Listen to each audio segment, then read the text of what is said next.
जय हिंद दोस्तों। जैसा कि आज रेलवे ग्रुप डी के 10 क्वेश्चन सॉल्व करेंगे और 10 अलग अलग चैप्टर से सॉल्व करेंगे। और देखो, मुझे तो ट्रिक आता नहीं, बिल्कुल भी ट्रिक से समझाना नहीं आता है, क्योंकि मैं न तो क्वेश्चन में ट्रिक यूज करता हूँ, न यूज करना पसंद करता हूँ। अगर मैं आपको 17-18 लेसन होते हैं, अगर सबका अगर 10-10 ट्रिक बताऊंगा आपको, तो मैथ का इतना लोड आपके ऊपर हो जाएगा ट्रिक का ही। आप ट्रिक में ही एक आध दो क्वेश्चन गलत करके आ जाओगे। इसीलिए मैं किसी भी क्वेश्चन में ट्रिक नहीं यूज करूंगा। आपको सिंपल ही मेथड से समझाऊंगा। अगर आपको समझ में आता है तो सही है, अगर नहीं समझ में आता है तो आप कमेंट करना, आपके लिए अलग से कुछ करेंगे। ठीक है, तो पहला क्वेश्चन हमारा बोल रहा है कि दो संख्याओं का योग 9 है। तो सबसे पहले a प्लस बी ले लो। a प्लस बी का योग कितना है? 9 है। अब कह रहा है व्युत्क्रम का योग 1/2 है। तो इनका व्युत्क्रम मतलब 1 का उल्टा, ए का उल्टा 1/a, बी का उल्टा 1/b, इनका जो योग दे रखा है वो 1/2 रखा है। इन दोनों में हर समान तो है नहीं। जब हर समान नहीं है तो इसका ऊपर मल्टीप्लाई करना पड़ेगा, इसका भी ऊपर मल्टीप्लाई करेगा तो a प्लस बी आ जाएगा ऊपर, नीचे क्या आ जाएगा? A b. ठीक है, भिन्नों का जोड़ घटाना तो आपको सिखाना नहीं पड़ेगा ना। जब हर समान नहीं होता तो तिर्यक मल्टीप्लाई करते हैं, बी का 1 में ए का भी 1 में करेंगे तो a प्लस बी मिलेगा ऊपर को 1/, क्या जब नीचे भी इक्वल नहीं होता तो नीचे मल्टीप्लाई कर देते तो ए बी लिख देंगे। इक्वल में कितना आ रहा है? 2। अब क्वेश्चन में कह रखा है कि a प्लस बी की जो वैल्यू है वो कितनी है? 9 है। 9 बटा कितना मिला आपको? ए बी मिला। इधर कितना है आपका? 1/2। 2 का आप 9 में मल्टीप्लाई कर दो तो 9 दूना कितना हो जाएगा? 18। तो a प्लस बी बराबर कितना हो गया? 18। तो ए बी का जो गुणनखंड है वो कितना है? 18 है। तो 6 तरीक कितना हो जाएगा? 18। 9 दूना 18 होगा। 9 दू नहीं ले सकते क्योंकि 9 और 2 का सम कितना होगा? 11 होगा। जबकि यहाँ पे जो सम आ रखा है, योग आ रखा है, वो कितना है? 9 है। तो 6 और 3 का सम कितना होगा? 9। तो जो गुणनखंड आएगा इसका, ए बी का गुणनखंड कितना होगा? 6 गुणे 3 बराबर कितना? 18। ये दोनों साइड इक्वल हो गए ना, यानी कि ए बी जो गुणनखंड है, जो वैल्यू है, संख्या है, वो 6 या 3 हो सकती है। तो ऑप्शन में देखो आपके 6 है या 3 है। अगर जो 3 है तो 3 पे टिक कर दो, अगर 6 है तो 6 पे टिक कर दो। उनमें से एक संख्या है, तो उनमें से एक संख्या क्या है? 6 है। तो आपका ऑप्शन कौन सा सही हो जाएगा? ऑप्शन आपका बी सही हो जाएगा। ठीक है, समझ में आ गया? अगले क्वेश्चन की तरफ चलते हैं। अगला क्वेश्चन देखो, ये तो ब्रैकेट वाले क्वेश्चन है, इसमें बॉड मास का यूज करते हैं। सबसे पहले हम ब्रैकेट ओपन करते हैं, फिर इसके बाद जोड़ घटाना गुणा भाग करेंगे। ठीक है, तो सबसे पहले 6 माइनस, यहाँ पे क्या है? 5 माइनस का 24 भागे, ब्रैकेट में है 13 माइनस का 5 भागे, कोष्टक बंद, मझला कोष्टक। तो सबसे पहले जो छोटा कोष्टक होता है उससे सॉल्व करेंगे। छोटा कोष्टक में वैल्यू कितनी है? 13 माइनस का 5। अब 13 में से 5 घटाओगे कितना आएगा? 13 में से 5 घटाओगे तो 8 आ जाएगा ना। इससे पहले क्या है? 24 भागे 8 और 5 माइनस का, मझला कोष्टक जैसे लगा वैसे लगा दो, 6 माइनस का लिख दो। 24 को 8 से भाग करोगे तो 3 मिलेगा। तो 6 माइनस का कितना हो गया? 5 माइनस का 24 को 8 से भाग करोगे तो 3, ब्रैकेट क्लोज। अब इनको घटा दो तो 5 में से 3 जाएगा तो 2 बचा, तो ब्रैकेट खत्म हो जाएगा पूरी तरह से। 6 में से 2 जाएगा तो कितना बचा? 4। तो ऑप्शन हमारा कौन सा सही हो रहा है? ऑप्शन हमारा सी हो गया। ठीक है, अगला जो तीसरा क्वेश्चन है वो कह रहा है कि 16 का वर्गमूल क्या है? देखो, अपन को तो भाई वर्गमूल याद ही भी नहीं है। और मैं आप कहोगे कि सर मुझे वर्गमूल 20 का वर्गमूल बताओ, तो मुझे 20 का भी वर्गमूल याद नहीं है। तो 16 का तो वर्गमूल क्या आएगा ये तो मुझे याद नहीं है। सिंपल सा फंडा है, अगर आपको कभी भी लाइफ में वर्गमूल मिले तो भाग विधि से उसका निकाल लो। तो 16 इसके लिए मैं कौन सा ट्रिक याद करके बैठूं कि शॉर्टकट ट्रिक है? नहीं याद कर सकता, मेरे पास इतनी माइंड नहीं है। अगर आपके पास माइंड कैपेसिटी है तो आप ट्रिक याद करो। ठीक है, तो सबसे पहले इसमें 2 का जोड़ा बनाएंगे। तो 2 का जोड़ा बना 29, 2 का जोड़ा बना 61, बचा क्या? 1। किसी के पहाड़े में 1 आता है तो 1 के पहाड़े में 1 आता है, तो 1 लिख सकते हैं यहाँ पे, सिंपल सा। कितने बार हम भाग लेके गए वो कितने बार लेके गए? 1 बार लेके गए। इधर क्या होता है? इधर इन दोनों वैल्यू को जोड़ा जाता है, तो 1 जोड़ोगे तो कितना आएगा? 2 आएगा। 61, 1 से 1 कट गया, यहाँ पे भाग देते हैं तो कटता है ना, घटता है तो 0 आ गया, कुछ नहीं बचा। 61 यहाँ पे लिख सकते हैं। अब 2 के बगल में ऐसी कौन सी वैल्यू लोगे कि उसका जो मल्टीप्लाई करोगे तो 61 से मोर देन ना हो, तो 2 बार ही जाएगा। 2 से मल्टीप्लाई करो, 2 दूना 4 हो जाएगा और 2 दूना 4 हो जाएगा, 44। घटा दो इसको, 11 में से 4 जाएगा तो 7 बचा, और यहाँ पे 5 में से 4 गया तो 1 बचा। ठीक है, इधर फिर से ये जुड़ेंगे, तो जब जुड़ेगा तो दो दो कितना हुआ 4, और इधर 2 था तो 2, तो यानी कि यहाँ पे कितना आ गया 24 आ गया। इसको घटाया तो 17 है, ऊपर से अब कितनी वैल्यू नीचे आएगी, 29 वाली वैल्यू फिर से नीचे आ जाएगी, तो 729 हो जाएगी।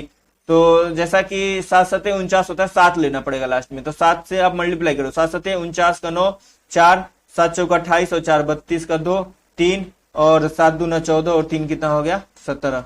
तो ये तो पूरा कट गया। फर्स्ट टाइम डिवाइड किया था 1 से, सेकेंड टाइम डिवाइड किया था 2 से, थर्ड टाइम डिवाइड किया था तो 7 से, तो 127 आ गया। तो इसका वर्गमूल कितना है 127 है। ऑप्शन कौन सा सही है, सी सही है। चलिए आप अगले क्वेश्चन की तरफ देख लो। ये क्वेश्चन देखो, वह कौन सी भिन्न है जिसे 1/2 में से घटाने पर शेष फल 3/4 है। तो भैया सीधा सा कह रहा है कि 1/2 में कौन सी संख्या घटा दो, तो x घटा दो, बराबर आपको क्या मिल रहा है 3/4 मिल रहा है। या फिर ये भी आप कर सकते हो, वह कौन सी भिन्न है, तो 1/x भी लिख सकते हो, क्योंकि भिन्न के रूप में बोल रहा है। या फिर किसी वैल्यू के रूप में अगर आप लेना चाहते हो तो x के रूप में मान लो उसे। x की वैल्यू निकालनी है, क्या निकालनी है, x की वैल्यू निकालनी है। तो x की वैल्यू कैसे निकालोगे, 3/4 को इधर भेज कर, तो 1/2 माइनस 3 बटा कितना हो जाएगा 4। तो दोनों में एलसीएम सेम नहीं है, 4 बड़ा है, 4 ले सकते हैं। 4 को 2 से डिवाइड करिए तो 2 आएगा, 2 का 1 में मल्टीप्लाई करेंगे तो 2 ही आता है। 4 को 4 से डिवाइड करेंगे तो 1 आया, 3 में मल्टीप्लाई कर देंगे 1 का तो 3 ही मिलेगा। तो x की जो वैल्यू आ गई, 2 में से 3 घटाओगे तो माइनस का 1 बटा कितना आ गया 4। ऑप्शन कौन सा सही है, ए सही है। चले आगे देखो पांचवा क्वेश्चन। पांचवा क्वेश्चन कह रहा है कि 117 और एक अन्य संख्या का महत्तम समापवर्तक 13 है। ठीक है, तो 117 का गुणनखंड कितना आएगा, 3 गुणे 3 गुणे 13 आएगा। ठीक है, 3 गुणे 3 गुणे 13। अब कह रहा है दूसरी संख्या इनमें से कौन सी नहीं हो सकती, मतलब कि 3 तो होगा, हम कैसे पहचानेंगे, तो तीनों चारों का निकालना पड़ेगा क्या गुणनखंड। चारों का गुणनखंड निकालेंगे तो हम उसमें चेक करेंगे कि किसका गुणनखंड मैच नहीं खा रहा है। ठीक है, पहली संख्या कितना है 169 है, 169 का गुणनखंड करोगे तो आपको क्या मिलेगा 13 गुणे 13 मिलेगा। कितना मिला 13 गुणे 13। और 143 का गुणनखंड करोगे तो आपको क्या मिलेगा 143 का 11 गुणे 13 मिलेगा। और 156 का गुणनखंड क्या मिलेगा आपको, 156 का गुणनखंड मिलेगा 13 गुणे 2 गुणे 2 गुणे 3। ठीक है, और 130 का गुणनखंड क्या मिलेगा आपको 13 गुणे 2 गुणे 5। ठीक है, अब देखो कह रहा है इनमें से कौन सी नहीं हो सकती, तो 3 तो होगी। देखो पहली संख्या 169 का गुणनखंड 13 था, 13 गुणे 13, तो 13 तो सब में मैच कर रहा है, 13 13 13 और 13, तो सारे तो 13 से मैच खा रहा है। 117 का गुणनखंड कितना आया था 3 गुणे 3, और 3 किसी इन चारों में चेक करो कि 3 किसी में है, तो 3 169 वाले में नहीं, 143 वाले में भी 3 नहीं है, 156 वाले में 3 है। तो यानी कि ये जो चोर है ये पकड़ा गया 156। महत्तम समापवर्तक से अधिक है, इसका जो महत्तम समापवर्तक आएगा वो कितना आ जाएगा 156 का 39 आ जाएगा, जो 117 के 39 से क्या है मिल रहा है। 117 का भी कितना आ जाएगा 39 आ जाएगा। तो ऑप्शन हमारा कौन सा सही हो रहा है, सी। समझ में आ गया, आगे चलते हैं। ये लॉलीपॉप वाली क्वेश्चन है, कह रहा है 60 का 15% कितना, तो 15 लिख दो, परसेंट को हटाओगे तो 100 नीचे ही जीरो कटेगा, हमने 2 जीरो काट दिया है,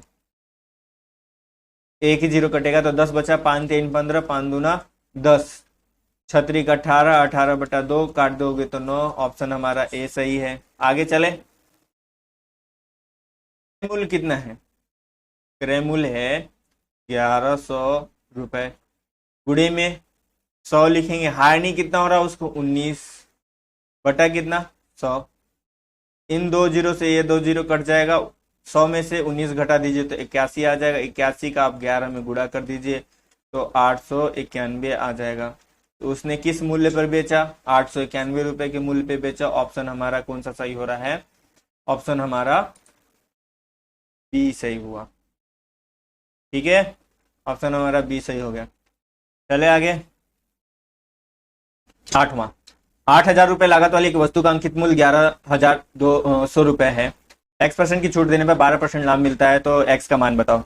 ठीक है, अभी हमने अभी जस्ट ऊपर में बताया था कि विक्रय मूल्य बराबर क्या होता है, क्रय मूल्य गुणे में 100 माइनस का लाभ, और प्लस का क्या होता है प्लस का लाभ होता है, माइनस का हानि होता है। ठीक है, फॉर्मूला सबको याद होना चाहिए। विक्रय मूल्य क्या, विक्रय मूल्य बराबर होता है क्रय मूल्य। ठीक है, क्रय मूल्य गुणे में 100 माइनस का प्लस माइनस का लाभ या हानि। ठीक है, प्लस जब लाभ होता है तब, माइनस जब हानि होता है तब, पूरे बटा कितना 100। चलो तो 8,000 की लागत वाली वस्तु का अंकित, तो इसका जो क्रय मूल्य है कितना है 8,000 है, ठीक है 8,000। इसने क्या किया कि उस पर इसको लाभ मिलता है अगर छूट देता है तब, कितने रुपए में बेचता है 11,200 रुपए में बेचता है, तब इसको हानि हो रहा है, x% की छूट दे रहा है, तो 100 माइनस x हो जाएगा, पूरे बटा कितना हो जाएगा 100। और 8,000 में इसको लाभ हो रहा है तो यहाँ हो जाएगा 100 प्लस में कितना हानि, लाभ कितना हो रहा है 12%, अगर उससे छूट मिलती है तो बटा कितना 100। ये 100 से 100 पूरा कट जा रहा है, और ये 2 जीरो से ये 2 जीरो कट जा रहे हैं, बचा कितना ऊपर का 112 और 100 माइनस का x बच रहा है, और इक्वल में इधर कितना बच रहा है, इधर में बच रहा है 80 गुणे में 100 और 12 कितना हो जाएगा 112, 112 से 112 कट जा रहा है, तो 100 में से 80 घटा दो तो x की जो वैल्यू आ गई वो आ गई 20। जैसा क्वेश्चन कह रहा है कि x% तो 20 आया है, x की वैल्यू तो 20% हो जाएगा। ऑप्शन हमारा कौन सा सही है, ए सही है। चलिए अगले क्वेश्चन की तरफ अब आ जाओ। 9वां क्वेश्चन, एक व्यक्ति जनवरी में 150 ग्राम के औसत भार के 3 पैकेज लिया, कितना 3 गुणे 150 पैकेज का, ठीक है 150 पैकेज का 3 पैकेट लिया, और 5 पैकेट लिया 250 ग्राम का, तो 15 तिया कितना होता है 45, तो 450 हो जाएगा, और 25 पंचे कितना होता है 125, तो इसका 1250 आ जाएगा। औसत वे, इसका जो औसत वेट आ जाएगा वो कितना आ जाएगा 1700 आ जाएगा, ठीक है। औसत संख्या कितनी आ जाएगी 5 3 कितना हो जाएगा 8 होगा, तो औसत निकालना है हमें, क्या निकालना है औसत। तो औसत बराबर क्या होता है कुल संख्या बटा कुल भार बटा क्या हो जाएगा कुल संख्या, तो कुल भार कितना है 1700, कुल संख्या कितना है 8 है, 1700 को 8 से डिवाइड कर दो, कितना आ जाएगा 2 बार में गया, करेंगे तो कितने बार जाएगा 2 बार जाएगा, 1 बचा, 8 एक कम 8, फिर 2.5 ग्राम आ जाएगा। तो 1700 को अगर हम 8 से डिवाइड करेंगे तो 212.5 आएगा। ऑप्शन हमारा बी सही हुआ, ठीक है। चले अगले क्वेश्चन की तरफ। दो संख्याओं का अनुपात 19:26 है, यदि छोटी संख्या में 2 जोड़ दिया जाए तो अनुपात 3:4 हो जाएगी। कह रहा है 19:26, तो अनुपात ऐसे दे रखा है तो इसको x के रूप में लिख लो आप, 19x, 26x। अब बताओ 19 बड़ा या 26 बड़ा, तो आप 19 बड़ा है या 26 बड़ा है, गधे तो हो नहीं कि 26 को आप छोटा कह दोगे 19 को बड़ा कह दोगे, तो छोटा कौन है, कह रहा है यदि छोटी संख्या में 2 जोड़ दिया जाता है, तो छोटी संख्या है कौन 19 है, तो 19x में 2 जोड़ देने पर जो रेशियो आ रहा है, इनका जो अनुपात आ रहा है 26x का 3 बटा कितना आ रहा है 4 आ रहा है। अब काट सकते हो आप 2 को पहाड़े में 4 को काट सकते हो, 13 के पहाड़े में 26 को काट सकते हो, 13 दूना 26, 2 दूना 4, 13 तिया 39, तो 19x प्लस का 2 इधर हो जाएगा कितना 39 का x, इसके साथ 13x से मल्टीप्लाई होगा किसका 3 का, तो 13 तिया कितना हो गया 39x, 39 में से फिर ये 2 का मल्टीप्लाई 19 में होगा, तो 19 दूना कितना होता है 38, तो यहाँ पे लिखोगे 38x, और 2 दूना कितना होगा 4, तो यहाँ पे 4 लिख सकते हो।